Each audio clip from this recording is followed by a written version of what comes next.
En este trabajo analizo el pedal metálico de bicicleta, una pieza clave dentro del sistema de pedaleo. Primero lo vemos integrado en la estructura para entender su contexto y luego hacemos foco en su función principal, que es recibir la fuerza del pie y transferirla al mecanismo de transmisión. Esta imagen muestra cómo el pedal fue evolucionando, de estructuras pesadas y macizas a diseños livianos y abiertos. Con el tiempo se entendió que no hacía falta tanto material, porque la función del pedal en sí es simple.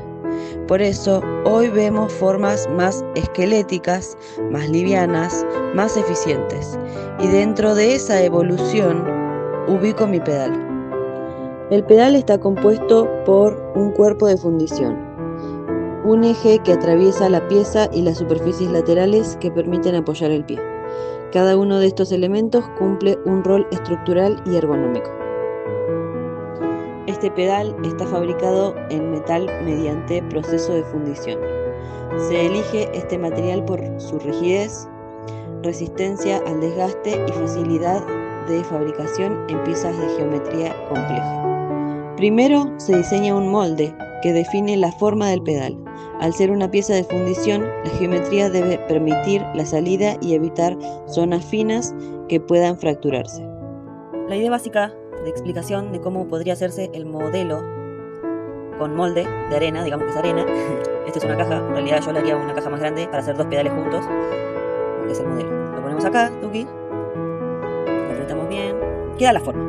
Sería de esa forma, que bueno, es la del pedal. Pero bueno, lo que yo quería explicar es que se utilizan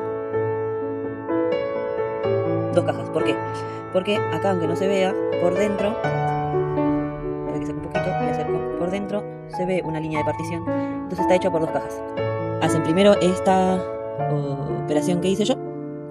Le dejan la forma, no quedó muy bien, pero se entiende.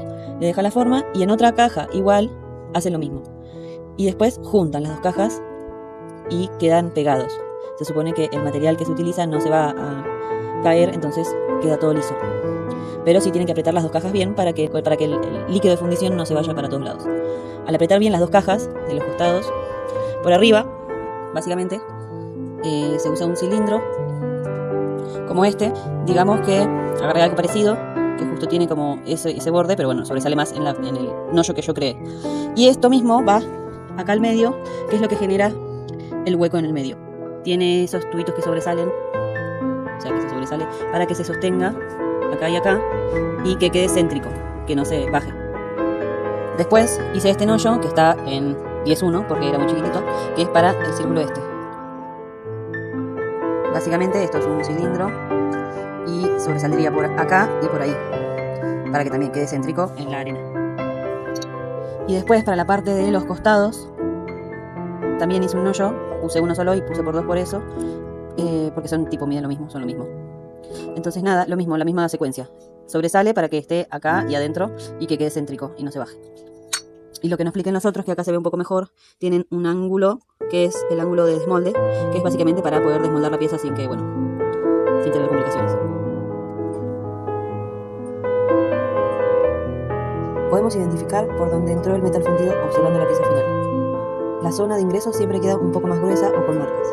En mi caso, esas huellas aparecen en las costillas, que son las ramas que unen el cilindro central con los laterales. Ahí se ven pequeños círculos y un engrosamiento del material. Esto indica que el metal entró por esa costilla y desde ahí se distribuyó hacia el resto del pedal. Y ahora este último video lo muestro más que nada para mostrar el mecanismo de rotamiento que tiene la pieza por dentro.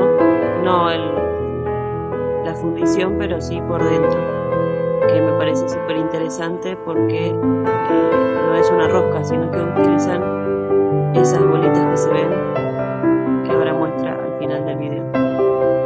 Y nada, gracias por verlo